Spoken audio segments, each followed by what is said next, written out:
This episode, Alexander the Great from the Iron and Inkwell series, is brought to you by Vizkard Studio. Welcome to the deep dive. Let's just take a moment.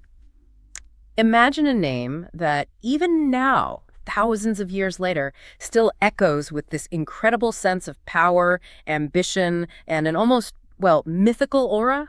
You're talking about Alexander the Great, of course. Exactly. A figure who, in a remarkably short time, carved out one of history's truly massive empires. Breathtakingly short, yeah. So today, we're taking a deep dive into the very beginnings of his campaigns. But here's the key. We're not looking through modern eyes or, Hollywood versions. No, we're going straight to an ancient source, Arrian of Nicomedia. Right. A historian who actually had access to eyewitness accounts. Our mission today, it's really to unearth the surprising details, the military genius, sure, but also the political complexities, and importantly, the flaws of this legend, straight from Arrian. And the goal is that you, listening, will get a real shortcut to being properly informed about this absolutely pivotal era. You'll understand the foundations. And what's really fascinating about Arrian, our guide here, is that even though he's writing centuries after Alexander lived, he was meticulous. He drew heavily from two key contemporary accounts. The eyewitnesses, right? Pretty much. The memoirs of Ptolemaeus, that's Ptolemy, one of Alexander's top generals, who later became king of Egypt himself. Huge figure. And also Aristobulus, who was an engineer and a close companion on the campaigns.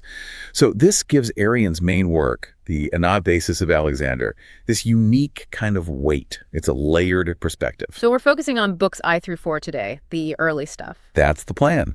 Covering those initial conquests, the challenges he faced right out of the gate, and the decisions that really set him on that path to becoming, Lord of Asia. And throughout this, you'll discover it's not just about the big battles, is it? Not at all. We'll get into the nitty-gritty, the logistics, which were mind-boggling. Alexander's innovative tactics, how his leadership style evolved. And the personal stuff, too. The politics, the struggles. Definitely. The political maneuvering, the personal challenges. It paints a much more complicated, more human picture than just, relentless victory after victory. It's far more interesting that way. Okay, so before we actually dive into the campaigns themselves, maybe we should spend a bit more time on Arrian, our guide, because his approach, it feels really important here. It absolutely is. If you look at ancient historians, Arrian stands out.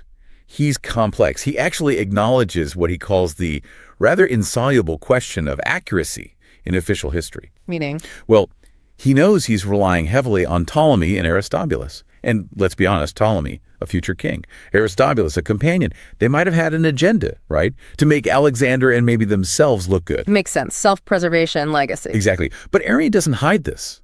He's upfront about it. In fact, he explicitly praises Ptolemy's memoirs as the most trustworthy source he has. It shows a real transparency about his methods, know? That's actually quite remarkable for an ancient writer. It's like he's giving us a disclaimer. Here are my best sources, folks, but keep in mind where they came from. It's almost like meta-commentary, yeah. Way ahead of its time, in a sense.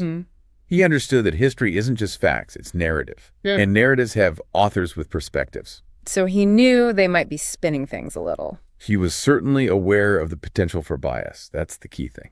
Which brings up the big question, then. Can a historian really be objective if their main sources might be, self-serving? It's the perennial question, isn't it? But Arrian handles it impressively. He makes no secret of his adherence to Ptolemy and Aristobulus. He tells you who he trusts. Crucially. But crucially, he also does not fear to criticize severely Alexander himself when he thinks it's warranted. He calls him out, and he even weaves in these little self-revelations and the frankness of his own opinions. So he gives us his own take sometimes. Yes, which is invaluable. It gives us insight into Arrian's view of Alexander's character, his decisions, even his mistakes. And that's where it gets really interesting, I think. He's not just relaying information, he's analyzing, sometimes even criticizing. That gives us a much richer picture of Alexander than just, pure hero worship. Absolutely. He calls out Alexander for things he sees as over-punishing or even barbaric later on.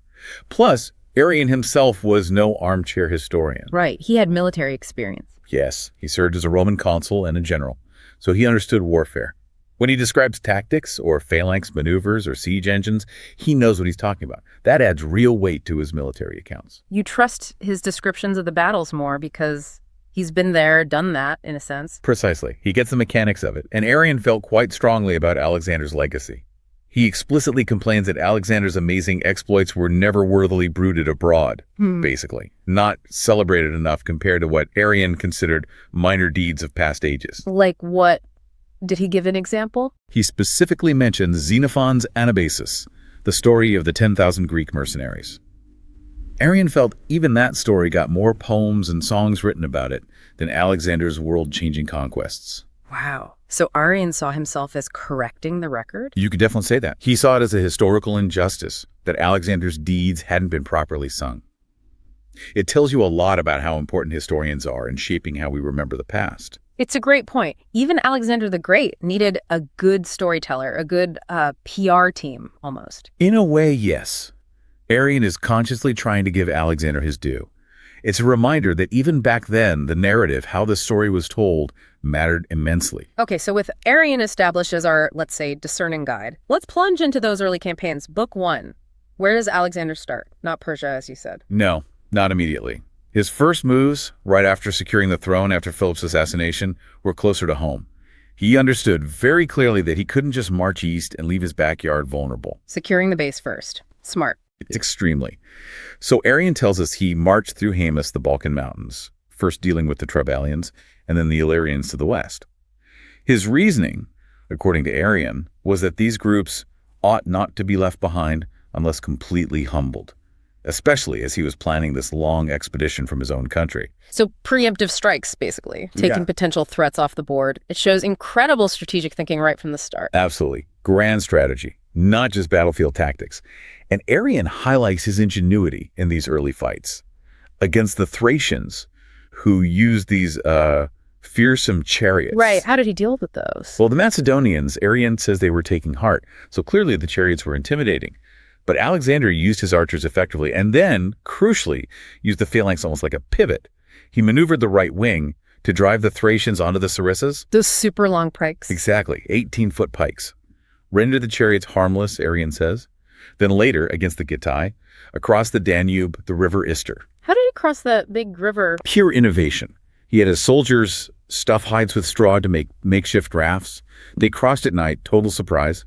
And then, get this, once across, he had the infantry use their sarissas to flatten the tall cornfields so the phalanx could advance easily. Wow, that's not just brute force, that's clever. Adaptable. Totally. Adaptable generalship, using what's available, changing tactics based on the enemy and the terrain. Okay, so northern borders getting secured, but then trouble brews back in Greece, right? Thebes. Yes, a critical moment. Yeah. News reached Thebes, likely false rumors that Alexander had been killed up north, and this sparked a major revolt. This wasn't just some minor skirmish. Thebes was a major Greek power. Hugely important, foremost among the Hellenes in power and repute, as Arrian puts it. This was a direct challenge to Macedonian dominance over Greece, which Philip had established. Alexander couldn't let it stand. How did he react? Swiftly. And decisively. He marched south incredibly fast, surprising everyone. He initially gave the Thebans a chance to back down, to surrender. But they refused. They were defiant. So he moved in. And the outcome was brutal. Extremely. Complete destruction. Complete enslavement. And the city razed to the ground. It was shocking, even by ancient standards. Which raises the question Arrian himself explores. Why such severity? Yeah, why obliterate such a famous Greek city? Arrian suggests it wasn't entirely out of the blue or just Alexander's fury. He connects it to this idea of almost divine wrath, linking it to Thebes' past actions. Like what? Their past betrayals of other Greek cities, like their siding with Persia during the Persian Wars, their actions against Plataea, even their vote to destroy Athens during the Peloponnesian War. There was bad blood, historically. So Alexander was tapping into old grievances. It seems partly that, yes. Framing it not just as punishment for rebellion, but as a kind of historical reckoning. Arrian also mentions that Perdiccas, one of Alexander's generals, was wounded in the assault, showing the resistance was fierce. So it's a grim message. Rebel against me. This is what happens. But Arrian adds this layer of almost historical justification.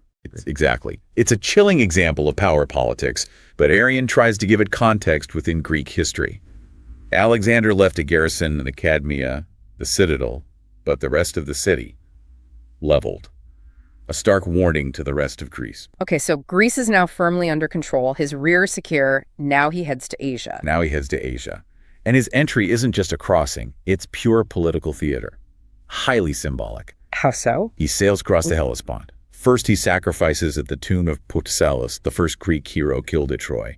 He's praying for a better fate for his own landing. Connecting himself to the Trojan War narrative? Directly. Then he lands himself, armed cap a pie, fully armed, leaps ashore, and immediately sets up altars to Zeus, Athena, and Heracles.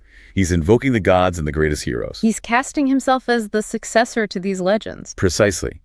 And then the visit to Ilium, Troy itself, sacrificing to Achilles, whom he famously called happy in that he had a Homer to be the herald of his after fame. He wanted his own Homer. He absolutely did. He was deeply conscious of his legacy.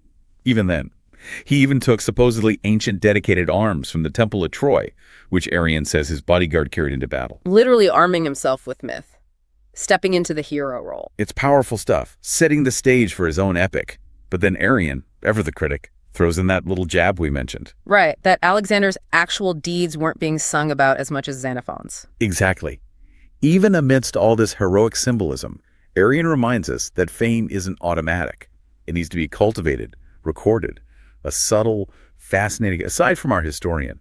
So the first big test in Asia, the Battle of the River Granicus. Against the local Persian satraps. Yes, and they had a very capable Greek mercenary general advising them, Memnon of Rhodes. What was his advice? Memnon urged them not to fight a pitched battle.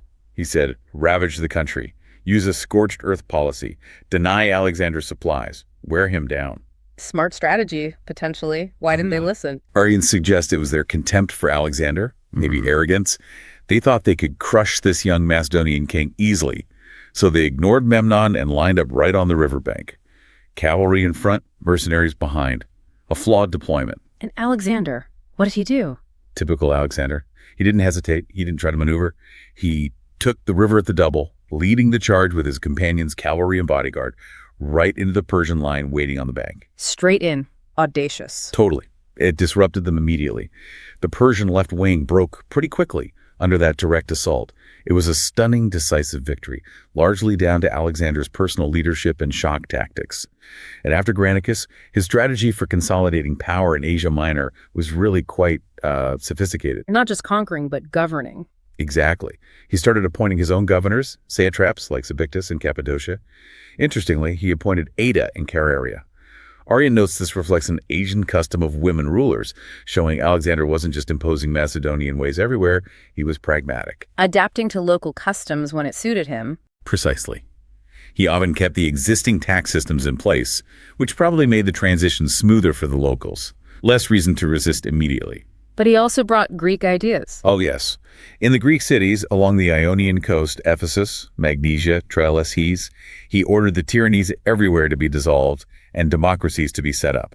Playing the liberator card for the Greeks. Absolutely. Winning their favor, presenting himself as freeing them from Persian overlords. And he even showed leniency sometimes, like exempting the city of Zelaya from blame for fighting against him, because he knew they'd been forced into it by the Persians. So he's a conqueror, yes, but also a political operator. Playing different angles, respecting local ways here, imposing Greek democracy there. It's a blend. Respect where convenient, impose Greek ideals where advantageous. It's smart empire building, not just warfare. Now, this period also brings up the fascinating issue of Alexander's navy, or rather, his lack of one. Right, you mentioned he disbanded it. That seems risky, given Persian sea power. It was incredibly bold. He did it partly, Arrian says, from want of money, but also because he knew his fleet could not face an action with the Persian navy. They were outnumbered. So what was his plan? How do you fight a superior navy without your own? His strategy was genius, if incredibly risky. He decided to make the Persian fleet irrelevant by taking away all their ports. He argued that by capturing the Persian coast bases, he would break up their fleet, since they would have nowhere to make up their crews from. Wow, take the land, neutralize the sea. That requires immense confidence in your army. Unbelievable confidence. And it worked, mostly. He captured Miletus, even with the Persian fleet nearby trying to interfere. Then he moved on to Halicarnassus. Which was heavily fortified. Very. Memnon, the Persian commander, had overseen its defenses personally. Arrian says Memnon had seen to this long ago. Halicarnassus was a major siege, a real challenge. The Macedonians had to fill in this huge moat. Arrian gives the dimensions 30 cubits broad and 15 deep. That's roughly 45 feet wide and 22 feet deep. Just to get the siege engines close enough, that's a massive engineering task under fire. Huge. And the defenders fought back hard. They launched a big night sally, trying to burn Alexander's siege towers. Arrian gives casualty figures: 170 defenders killed, 16 Macedonians killed, but 300 wounded. It was tough fighting. How did it end? Eventually, the defenders knew they couldn't hold the main city. They burned their own equipment, their wooden towers and armories, and retreated to the inner citadels. Alexander then razed to the ground the city, the parts he controlled, leaving a force to blockade the citadels while he moved on. Relentless. He just keeps pushing. Absolutely. Through Lycia and Pamphylia, even during winter, taking city after city: Hyparna, Tomisians, Pinara, Xanthus, Patara, Seidling, systematically cutting off those Persian naval bases just like he planned. It really shows his determination and the endurance of his army. And amidst all this campaigning, this success, there's a reminder of the dangers lurking within his own camp. He gets word of treachery. From who? Another Alexander, ironically. Alexander, son of Aripus. He commanded the Thessalian cavalry, a key unit. And significantly, Arrian points out, this Alexander's brothers had been involved in the plot that killed Philip, Alexander's father. Ah, so instant suspicion there. Bad blood. Exactly. The past casting a long shadow. And wasn't there an omen connected to this? The swallow? Yes. A really vivid story from Arrian. While Alexander was resting during the siege of Halicarnassus, a swallow apparently fluttered around him, chattered noisily, and even landed on Alexander's very head until he woke up. Strange. What did the prophet make of it? Aristander, his go-to seer, interpreted it as a sign of a conspiracy from one of his friends, but also predicted that the plot will become evident. And it did. It did. Alexander, son of Aripus, was arrested soon after. It just highlights that constant threat of internal betrayal Alexander lived with, even at the height of these early victories. You can imagine the pressure. Okay, moving into Book 2. Alexander's consolidating in Asia Minor, but the Persians aren't completely out of the fight yet, are they? Especially Memnon. No, Memnon was still a major threat. After Halicarnassus, he was appointed commander of the entire Persian navy and the coastline. And he had a plan. Divert the war into Macedonia and Greece. Take the fight to Alexander's home turf. Exactly. A serious counteroffensive. He captured Chios. Most of Lesbos was besieging Mytilene.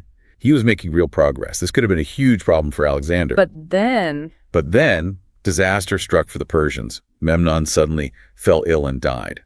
Arrian calls his death the severest blow during this period to the hopes of Persia. wow, that's a massive stroke of luck for Alexander. Huge.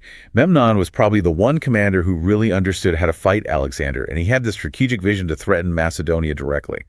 His death effectively ended any serious Persian naval counterattack against Greece. It freed Alexander up completely. Allowed him to focus entirely on marching east. What a turning point. And the next iconic stop is Gordium, right? And the Knot. Yes, Gordium. Strategically important, but Alexander was also, Arrian says, seized with an ardent desire to see the ancient wagon of Gordius in its legendary knot. The prophecy being That anyone who should untie the knot of the yoke should be Lord of Asia. For someone like Alexander, who is so conscious of destiny and omens, this was irresistible, a direct challenge. So how did he do it? This knot made of Cornell bark with neither beginning nor end. Does Arrian settle the debate? Cut it or untie it? Arrian typically gives us both mean accounts he knew. He says some sources claim Alexander, frustrated, smote it with his sword. The classic dramatic solution, fulfilling the spirit, maybe not the letter. The direct approach. Right. But Aristobulus, the engineer companion, apparently said Alexander was more clever. He claimed Alexander took out the pole pin, the sort of dowel holding the knot and yoke together, and simply dismantled it that way. Ah, the engineer's solution.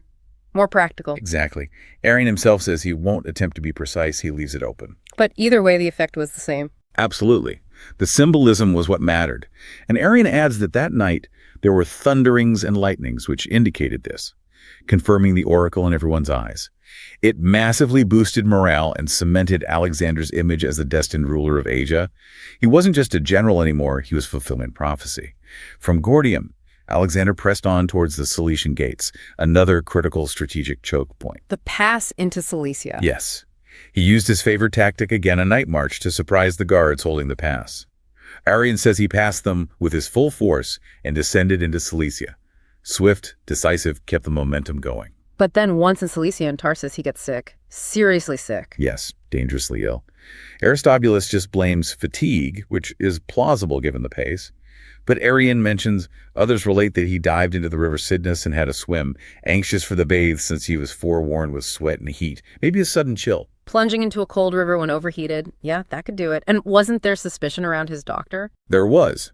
Parmenio, his senior general, sent Alexander a message warning him that his physician, Philip, might be planning to poison him, perhaps bribed by Darius. What did Alexander do that puts him in a terrible position? His reaction is legendary. He read Parmenio's warning note while simultaneously drinking the medicine Philip had prepared. No way. That's incredible trust or incredible bluffing. Gordian frames it as showing Alexander's firm friendship with Philip and his utter bravery in face of death.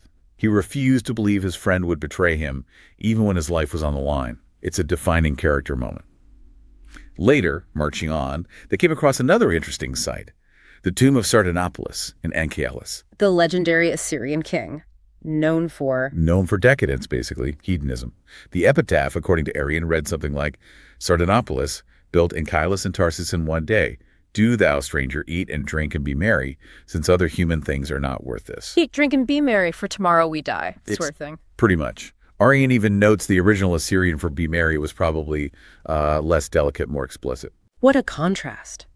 Alexander, driven by ambition and glory, staring at the tomb of a king who basically said only pleasure matters. It's a fascinating juxtaposition, isn't it? A little philosophical pause in the campaign.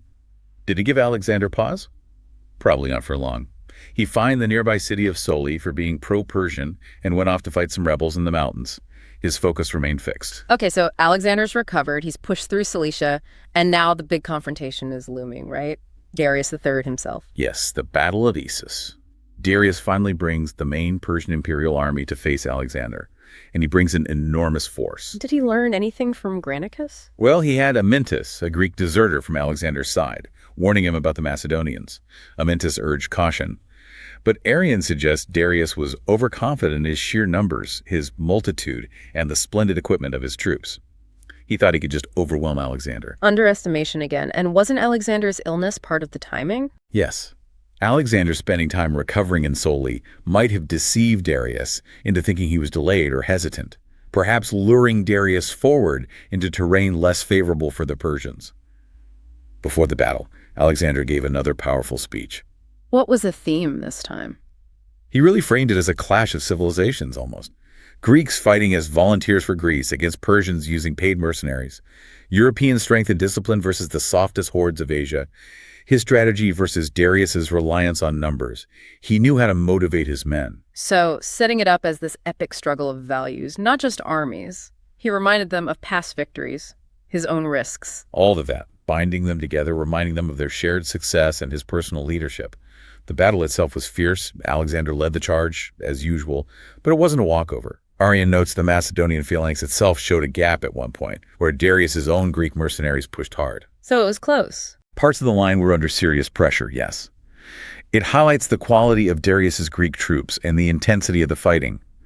But ultimately, Issus was a resounding, triumphant success for Alexander. Darius's left wing collapsed under Alexander's charge. And Darius himself, he fled. Just turned and ran. Pretty much. Abandoned his royal chariot, his shield, his bow, everything just to get away faster. The pursuit was brutal.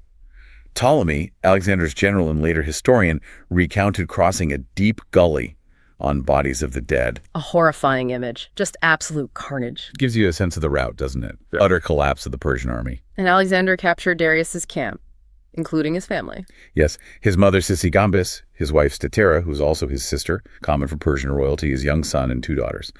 A huge propaganda victory, capturing the great king's family. Did he get a lot of treasure this time? Not as much as you might think. Arrian says Darius had wisely sent the greater part of his money ahead to Damascus for safekeeping. They only found not above 3,000 talents in the camp itself. Still a lot, but not the main treasury. Smart move by Darius, at least financially. But this is where we see that other side of Alexander again, his treatment of Darius's family. He treated them well. Exceptionally well, by all accounts. Yeah. Arrian emphasizes his compassion and magnanimity. He reassured them, told them his fight was with Darius for sovereignty, not out of personal hatred. He treated them with the respect due to royalty. That must have made an impression. Huge impression across the empire.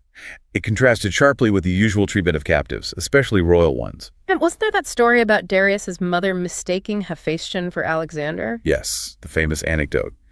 She supposedly prostrated herself before Hephaestion, thinking he was the king because he was taller and more imposing. Awkward. How did Alexander handle it? Reportedly, he reassured her, saying something like, "You made no mistake, mother, for he too is Alexander."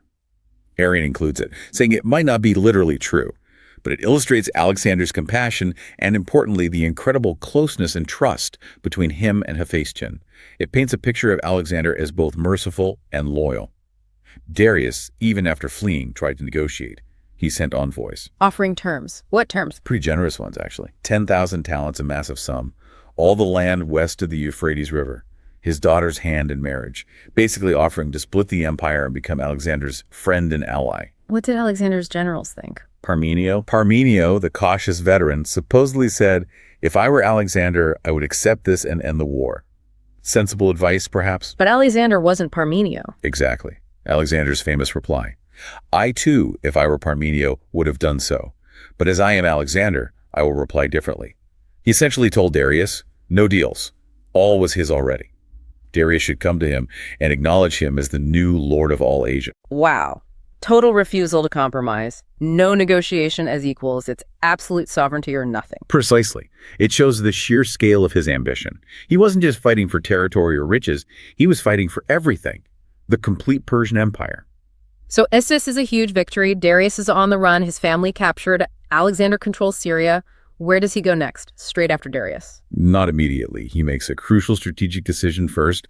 He needs to control the entire Mediterranean coast before venturing deeper inland. Back to the naval strategy. Taking the ports. Exactly. And the biggest, most powerful port city remaining was Tyre.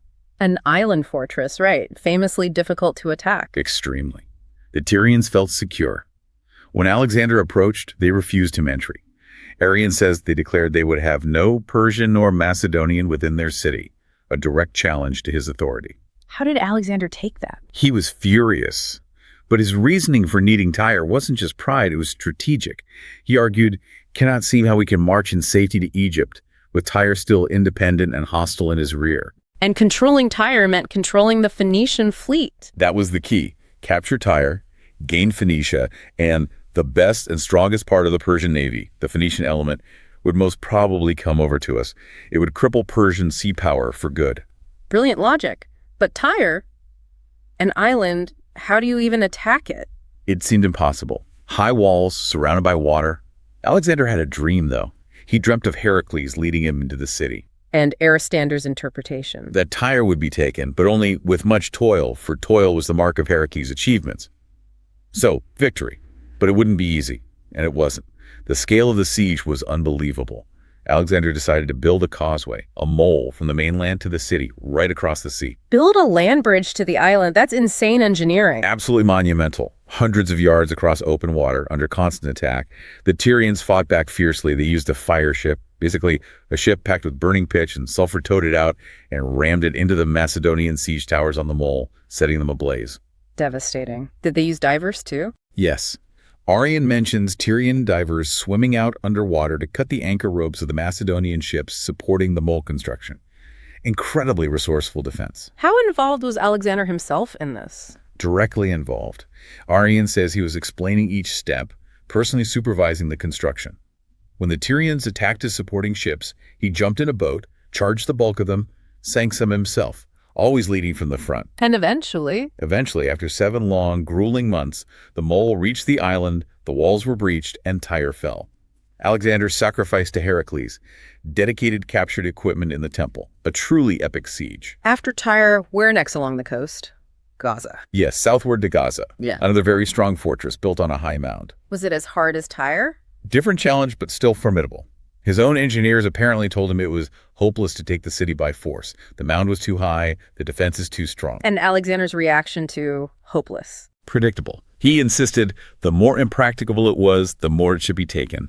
He believed the miracle of the achievement would strike terror into his enemies. Failure, on the other hand, would be a blow to his prestige. So he had to take it no matter the cost. Did he get wounded there? He did. Took a catapult bolt right through his shield and his corslet into the shoulder, a serious wound. But Aristander had apparently prophesied both the wound and the city's capture, and Gaza eventually fell too. The prophets always seem to be right when it comes to Alexander. With Gaza taken, the road to Egypt was open, and Egypt basically surrendered without a fight. They saw the writing on the wall after Tyre and Gaza. It seems so. The Persian governor Mazases just handed it over. Alexander then reorganized the administration, appointed governors, standard procedure. But then he did something remarkable. Founding Alexandria. Exactly. He personally chose the site, laid out the ground plan of the fortification, decided where the temple should go. Not just a conqueror, but a founder, leaving a lasting legacy. An amazing piece of foresight. But he didn't stay there long. He went off to the desert. Right. He made this incredible, arduous journey deep into the Libyan desert to visit the oracle of Ammon at Siwa. Why? What was he seeking? Legitimacy, perhaps? Confirmation of his destiny? The priest reportedly hailed him as the son of Ammon, equivalent to Zeus, told him his father was divine and that he himself was infallible. Son of God. That's a big claim. Did anything strange happen on the journey? Arrian recounts some interesting phenomena. A miraculous spring whose water temperature changed, coldest at midday, warmest at midnight, and priests bringing gifts of salt that formed automatically from the spring. Adds to the mystique, doesn't it? Absolutely. All feeding this narrative of him being special, divinely favored. How important was that son of Ammon title? Politically, hugely important, especially for ruling over Egyptians who revered pharaohs as divine. And for his Greek and Macedonian troops, it added another layer to his heroic, larger-than-life status. It bolstered his authority immensely. Okay, so Egypt secured, divinity confirmed. Now he finally goes after Darius again. Now he turns east again. News arrives. Darius is regrouped, gathered another huge army, even bigger than at Assus, and is waiting for him near the Tigris River. Alexander heads straight for him. Immediately.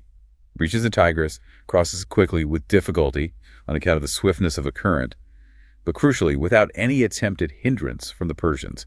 He just moved too fast for them again. And another omen occurs. Yes, while the army was resting after the crossing, there was an almost total eclipse of the moon. Bad sign, good sign. Aristander, naturally, interpreted it as favorable to the Macedonians and Alexander. He predicted a battle within the month and victory to Alexander. It's amazing how these omens always seem to work out in his favor, or at least are interpreted that way. Well, having a skilled and supportive prophet helps. It kept morale high, reinforced that sense of inevitable victory. It was psychological warfare, too. Darius, meanwhile, had learned from Isis. He wasn't going to get caught in narrow terrain again. He chose the battlefield carefully. Gaugamela. What was special about Gaugamela? It was wide, open plain, level on all sides. Arrian even says the Persians had pre-leveled parts of it, specifically to make it ideal for their cavalry and chariots. They wanted to maximize their numerical advantage. And the Persian army was even bigger this time. Vastly bigger. Arrian lists troops from all over the empire: Bactrians, Sake, mounted archers, Indians, Babylonians, Daganarians. Estimates mentioned by historians, Arrian notes, were around some 600,000 infantry and huge numbers of cavalry, utterly dwarfing Alexander's force. Facing those kinds of numbers, what did Alexander's generals suggest? Parmenio, ever the cautious one, advised a night attack, surprise them, cause chaos in their massive ranks under cover of darkness. Sounds logical. Did Alexander agree? Famously, no. He refused. He wanted an open victory, no tricks, no sleight. He reportedly said it was not right to seal the victory. He wanted to win fair and square in broad daylight. Incredible confidence. Or arrogance. Probably a bit of both. But Darius, ironically, feared a night attack. So he kept his entire massive army standing in formation, armed and ready all night before the battle. They must have been exhausted by morning. Exactly. A huge psychological and physical disadvantage before the first spear was thrown. Alexander, meanwhile, let his men rest. In his pre-battle speech this time. Focused on the ultimate prize. He told them this wasn't just about Syria or Egypt anymore. This battle was for the sovereignty of all Asia. Everything was on the line. The stage was set for the decisive clash.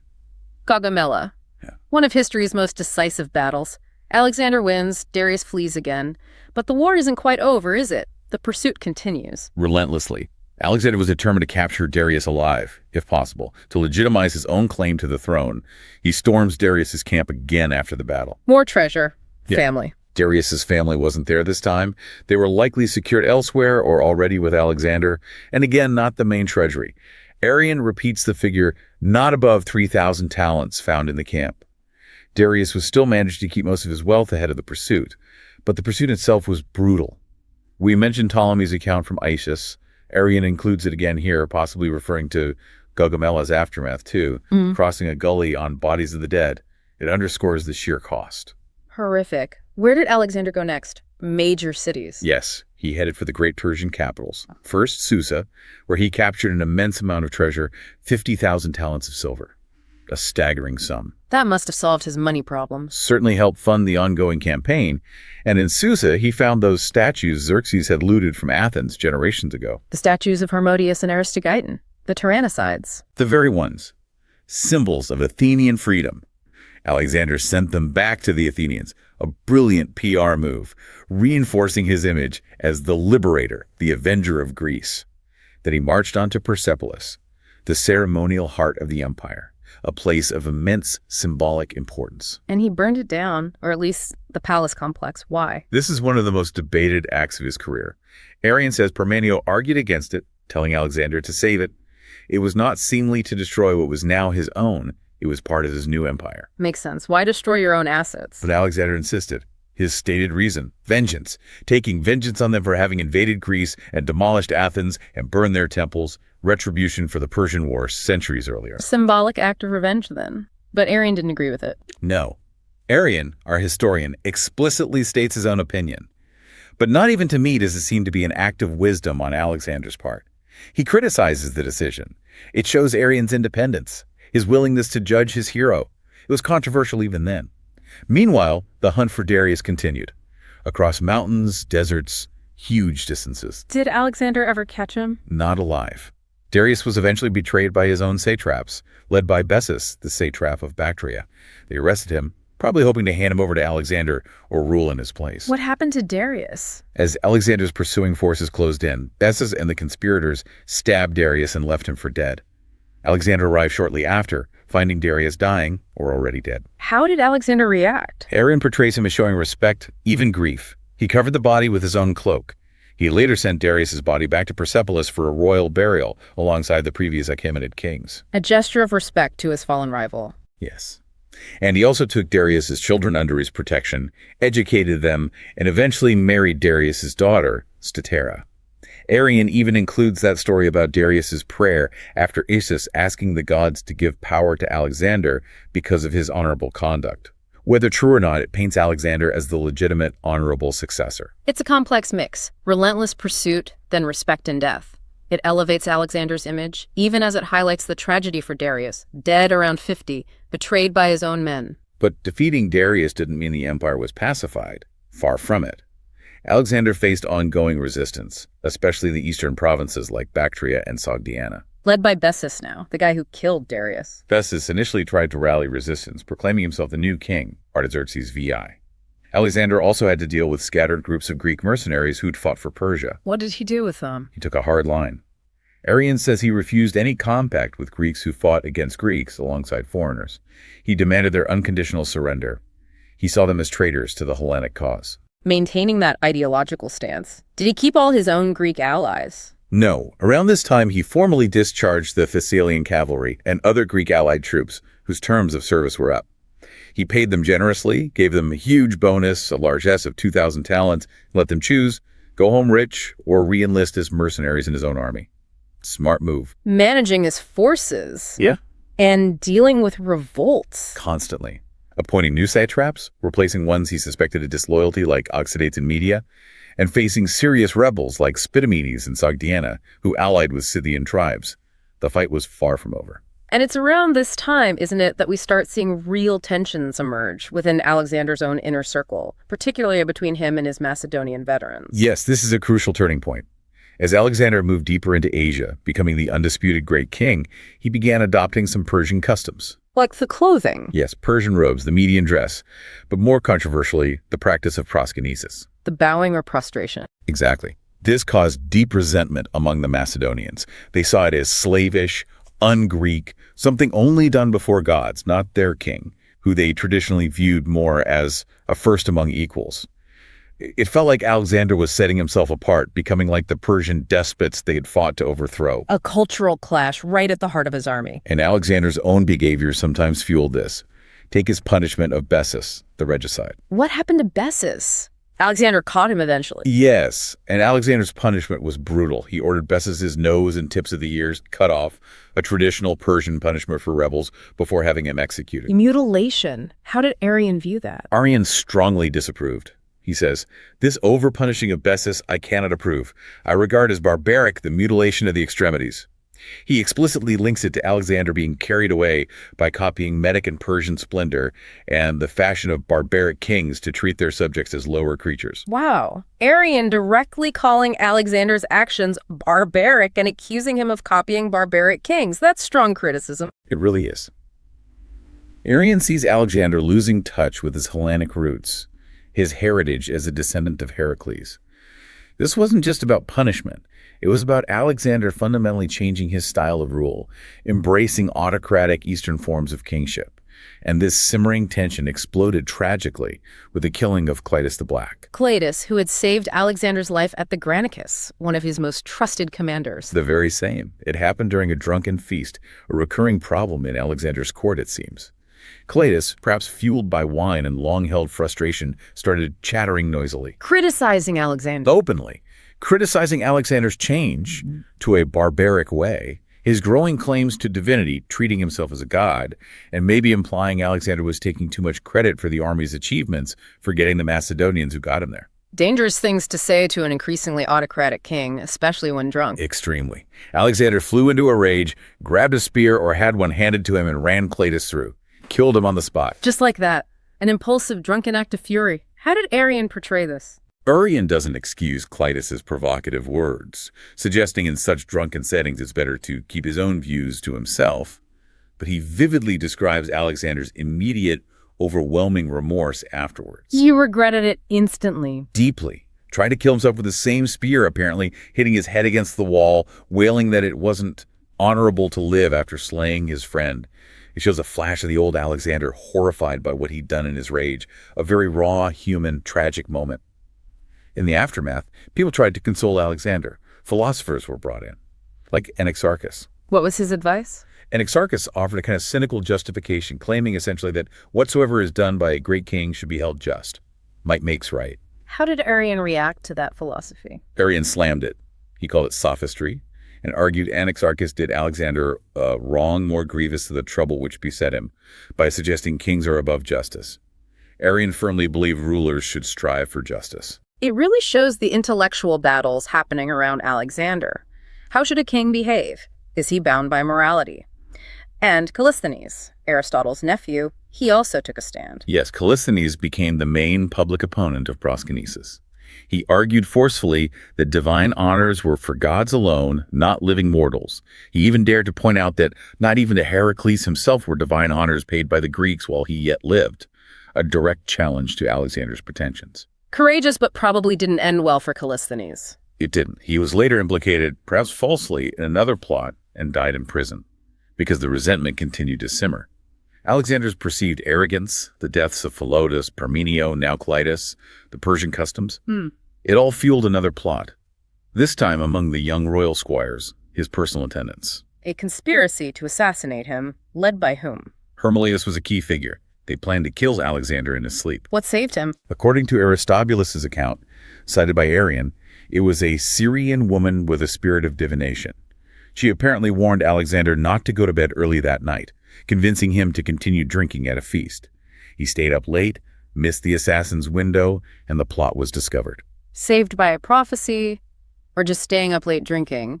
It paints a picture of Alexander becoming more isolated, more feared, doesn't it? His genius is still there, but the power seems to be corrupting him, straining relationships. Absolutely. The pressures of constant campaigning, ruling a vast empire, the cultural clashes, his own ambition. It was taking a toll. He was becoming a much more complex, darker figure than the golden youth who crossed the Hellespont. Yet, despite all this internal turmoil, plots, and the deaths of old friends, Alexander's drive remained unstoppable. He kept pushing east. Where is he heading now? Beyond Persia. Towards India. He received embassies around this time, Scythians offering alliances, the king of Chorasmia offering to guide him to find the legendary Amazons. Did he get sidetracked by Amazons? No. He politely deferred. His focus was India first. Then, once all Asia was subdued, maybe he'd turn back towards Europe and these other adventures. Always the main goal first. Incredible focus. Any more strange omens? Arrian mentions another curiosity near the Oxus River. Springs were found, one bubbling water, the other oil. Like petroleum. Oil. How is that interpreted? Aristander again. He saw it as symbolizing labors to come, but that it portended victory after the labors. Hardship, then success. Always positive for Alexander. And the campaigning in Sogdiana involved taking these incredibly formidable mountain fortresses, like Chorians of Rock. How big was that? Arrian describes it as massive. 20 states high, over 2 miles, 60 in circuit, nearly 7 miles around, and sheer on all sides. Seemingly impregnable. How did Alexander tackle that? With sheer audacity and engineering. He personally supervised his men felling huge pine trees to build makeshift bridges and ladders across the ravines leading up to it. They worked day and night. His personal involvement, his height of boldness and success was key. Eventually, Chorians surrendered, impressed by Alexander's determination, and perhaps offered good terms Alexander's good faith. This relentless willpower. And wasn't there another rock fortress where he met Roxane? Yes, the Sogdian Rock. Oxyartes, a local chieftain, had sheltered his family there, including his daughter Roxane. Arrian says Roxane was famously beautiful, the loveliest woman in Asia next to Darius's wife. And Alexander fell for her. Apparently so. Arrian writes, he fell in love with her, and, significantly, captive though she was, he would not offer any violence to her, but deigned to marry her. Arrian approved of this. Yes, explicitly. This in Alexander I approve rather than blame. He contrasts it favorably with Alexander's relationship with Darius's wife, whom he treated respectfully but didn't seem to love romantically. The marriage to Roxane seemed genuine to Arrian and honorable. And politically useful, too, presumably. Marrying a local chieftain's daughter. Hugely useful. It sealed an alliance with Oxyartes and helped integrate the Sogdian nobility. A very smart move, blending personal desire with political strategy. After marrying Roxane, he pushed on into India proper, capturing cities like Bazira and Orobatis, and then set his sights on another legendary fortress, Aornos. What was special about Aornos? The legend. Arrian says, the story about it is that even Heracles, the son of Zeus, was unable to capture it. So Alexander had to take it, right? To outdo Heracles. That seems to have been his motivation, driven by the desire to surpass even the greatest heroes of myth. He needed to conquer the unconquerable. Did Arrian believe Heracles had actually failed to take it? Arrian is skeptical. He says, I rather incline to think that Heracles did not reach India, but rather that whatever difficulties men meet, they exaggerate this difficulty so far as to relate a legend that Heracles himself could not have overcome them. Huh. Arrian bringing some rational analysis, even to the myths surrounding Alexander's challenges. Fascinating. So let's try and pull this together. Our deep dive through Arrian's eyes, these first 4 books. What's the picture of Alexander that emerges? It's incredibly complex, isn't it? It really is. You see the military genius, undeniably. The innovator, the strategist who could adapt to Thracian chariots or Sogdian rocks. The shrewd politician playing the liberator in Ionia, respecting local customs when needed, building alliances through marriage. But also the darker side. The brutality, like at Thebes, the growing arrogance, the adoption of Persian customs that alienated his own men, the flashes of rage, like killing Clytus. Exactly. Arrian shows us both. The capacity for incredible compassion, like his treatment of Darius's family, alongside shocking cruelty, like the mutilation of Bessus. We see his relentless drive, cutting the Gordian Knot, overcoming supposedly unconquerable obstacles. But we also see the human cost, the internal tensions, the paranoia, the burden of power. It's far from a simple hero story. Arrian gives us a much more, human Alexander, warts and all. And if you connect this to the bigger picture, Arrian reveals this profound, almost terrifying ambition. Alexander's initial Hellenic identity gradually morphs as he embraces Persian imperial traditions. It's a case study in how power, knowledge, and cultural immersion can transform someone. Sometimes for the better founding cities, fostering connections. Sometimes, as Arrian points out, in more troubling ways. So hopefully for you listening, this gives a much richer understanding, moving beyond just the great conqueror label to see the layers, the contradictions, the political and personal forces shaping him. You get a sense of the intricate tapestry, not just the headline victories, the logistics, the betrayals, the omens, the personal relationships, the evolving ideology. It's all in there in Arrian, if you look closely. And maybe here's a final thought to leave you with, something to chew on. Arrian, our guide through all this, he wasn't just a passive recorder, was he? Not at all. He was actively interpreting, judging, shaping the narrative, praising Alexander here, criticizing him there, inserting his own philosophy, his own sense of right and wrong. Absolutely. His fingerprints are all over the account. So the question becomes, how much do these filters the historian's choices about what to include, what to emphasize, what to critique? How much do they actually define the historical figures we think we know? How much of our Alexander is actually Arrian's Alexander? It's a fundamental question about history itself, isn't it? Right. And what does that awareness mean for us today when we consume information, when we evaluate leaders? How conscious are we of the narratives being constructed, the judgments being woven in, often subtly by the storytellers? Something to think about.